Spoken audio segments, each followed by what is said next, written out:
Bonjour, bienvenue, j'espère que vous allez bien, j'espère que tout se passe bien pour vous. Bienvenue dans cet épisode 19 de la saison 2 du Bootcast, aujourd'hui dédié à l'écrit numéro 59 de Nichiren Daishonin intitulé Le Palais Royal. En voici les points de repère. Cette lettre a été écrite en réponse à une information donnée par Shijo Kingo. Des incendies avaient éclaté à la fois au Gokurakuji et au palais du shogun, le dirigeant militaire. Le Gokurakuji, temple de l'école Shingon-ritsu à Kamakura, brûla lors du 3e mois de la première année de Kenji, 1275. Le Japon de l'époque était en plein bouleversement. Lors du 10e mois de 1274, les Mongols lancèrent une attaque massive dans le sud du pays. Cela ne fit qu'accentuer l'extrême anxiété du peuple. La menace mongole s'accrut lorsqu'un autre envoyé de Kubilai Khan se présenta, lors du 4e mois de 1275, exigeant que le Japon fasse allégeance au peuple mongol, sous peine de subir une nouvelle attaque. Nichiren attribue les incendies de Kamakura et les autres calamités au fait que le peuple avait perdu sa bonne fortune du fait de ses calomnies à l'encontre de l'enseignement correct. Cette lettre doit son titre à l'histoire de Rajagriha, le palais royal, capitale du royaume de Magadha en Inde. Nichiren cite cette histoire racontée dans le commentaire textuel du Sutra du Lotus pour souligner combien il est nécessaire d'avoir de la bonne fortune. En faisant un jeu de mots, Nichiren donne le nom de Ryokabo, le moine double incendie, au supérieur du Gokurakuji, Ryokanbo, le moine Ryokan. Il indique de cette façon que l'incendie du Gokurakuji et du palais du shogun provenait de l'opposition du Ryokan au Sutra du Lotus. L'expression double incendie a deux sens. Elle désigne l'incendie qui détruisit à la fois le Gokurakuji et le palais, siège de la religion et du gouvernement. Et elle signifie que l'opposition de Ryokan était non seulement à l'origine de l'incendie en ce monde, un des 7 désastres, mais qu'elle l'amènerait aussi à tomber avec ses disciples dans le feu, autrement dit en enfer, dans la vie suivante. Voici donc le contenu de l'écrit 59 intitulé « Le Palais Royal ». J'ai bien reçu vos 1500 pièces de monnaie. J'apprécie vos informations détaillées sur l'incendie qui détruisit le Gokurakuji. Les incendies correspondent au 3e des 7 désastres décrits dans le Sutra des rois bienveillants et au premier des 7 désastres mentionnés dans le Sutra du Lotus. Aucun sabre ne peut trancher l'air. Aucun incendie ne peut brûler l'eau. De même, aucun incendie ne peut blesser une personne de mérite, une personne dotée de bonne fortune ou un sage. Ainsi, on dit que la grande ville de Rajagriha en Inde comptait 900 000 habitations, mais de gigantesques incendies éclatèrent à 7 reprises et elle fut détruite. Désespérés, les gens s'enfuirent et le roi fut saisi d'un chagrin infini. C'est alors qu'une personne de mérite lui donna le conseil suivant. Un incendie, l'un des 7 désastres, se produit lorsqu'un sage a quitté le pays et que le souverain a épuisé sa bonne fortune. Pourtant, cette fois-ci, ces incendies répétés ont détruit les maisons du peuple sans jamais atteindre une seule fois le palais royal. Cela signifie que la faute n'en incombe pas aux souverains mais aux gens ordinaires.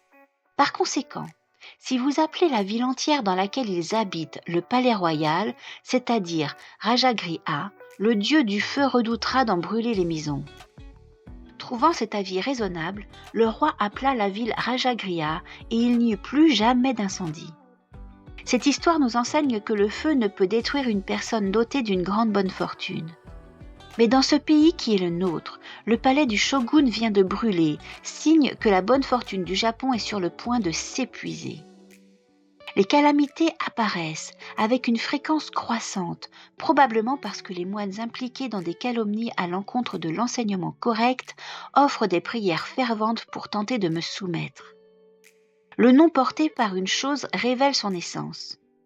Le sage calomniateur, le moine double incendie, est le maître des personnes de haute comme de basse condition dans tout Kamakura. L'un des deux incendies se concentra sur ses propres terres, réduisant le Gokurakuji, temple du bonheur suprême, en Jigokuji, temple de l'enfer.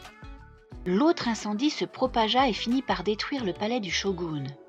Ce double incendie a non seulement fait des ravages dans le pays en cette vie-ci, mais il est le présage que ce maître et ses disciples de tout le Japon tomberont dans leur prochaine vie dans l'enfer aux souffrances incessantes, où ils brûleront dans les flammes de l'enfer avicii. Les moines ignorants ne tinrent aucun compte des paroles d'un homme de grande sagesse, ce qui conduisit à ce désastre. Comme c'est pitoyable. Je vous ai déjà écrit à ce sujet. À propos, j'ai mis à paître dans un herbage la jument que vous m'avez offerte. Elle a trouvé un compagnon et a donné naissance à un poulain de robe marron. Quel magnifique cheval! Je tiens absolument à ce que vous le voyiez. Ici, j'ai beaucoup entendu parler aussi de la nonne séculière de Nagoe. On dit que quelqu'un l'a rencontrée et l'a sévèrement prise à partie parce qu'elle faisait l'éloge de la doctrine dotée de la plénitude de la vérité, celle des 3000 mondes en un instant de vie.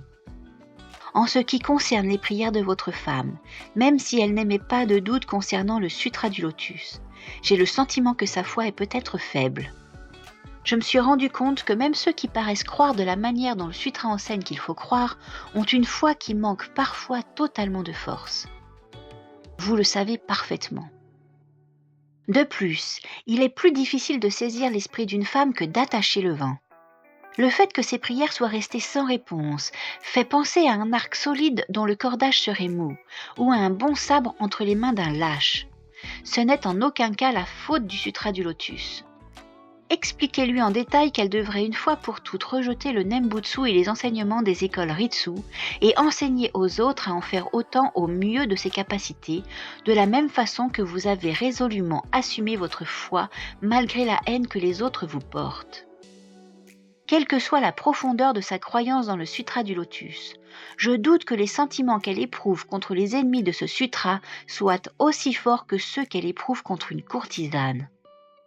En toutes circonstances, ceux qui, en ce monde, s'opposent à leurs parents ou désobéissent à leurs souverains encourent la fureur du ciel pour leur manque de piété filiale ou leur conduite déloyale.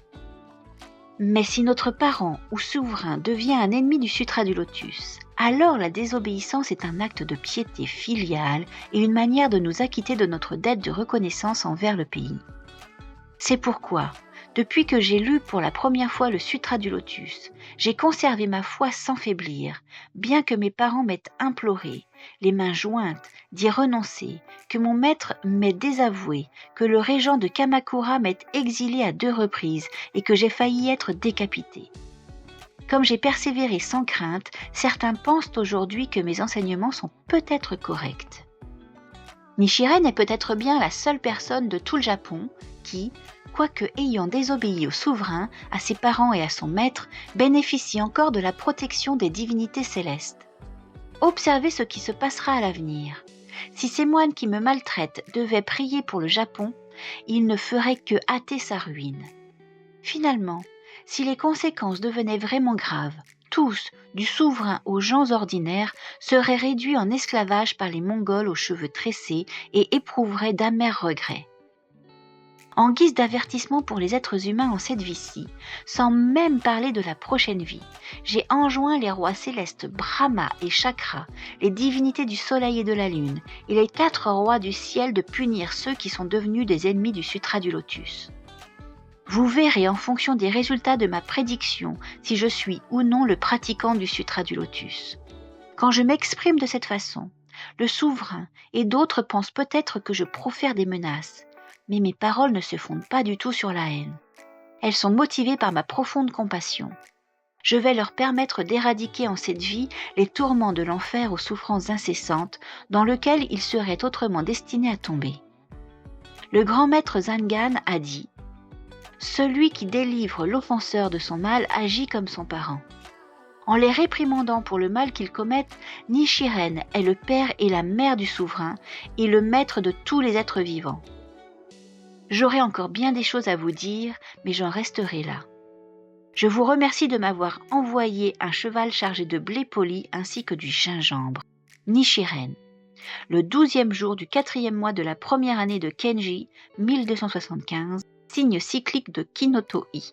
Réponse à Shijo Kingo. Bien, merci d'avoir écouté cet écrit 59 de Nichiren Daishonin intitulé Le Palais Royal. Merci d'être présent, merci de nous soutenir, merci d'être de plus en plus nombreux à écouter et à soutenir le Bootcast, le podcast bouddhique sur le bouddhisme de Nichiren Daishonin. Nous étions donc à l'épisode 19 de la saison 2, j'espère que ça vous a plu. N'hésitez pas un seul instant à partager autour de vous. Nous sommes sur toutes les plateformes de streaming audio, Apple Podcasts, Google Podcasts, Deezer, Spotify, Amazon Music, toutes les chaînes de podcasts. Et puis nous sommes aussi sur YouTube. Venez grossir nos rangs sur YouTube. N'hésitez pas, activez la cloche, abonnez-vous, partagez. Et puis on se dit à très très vite. Bisous!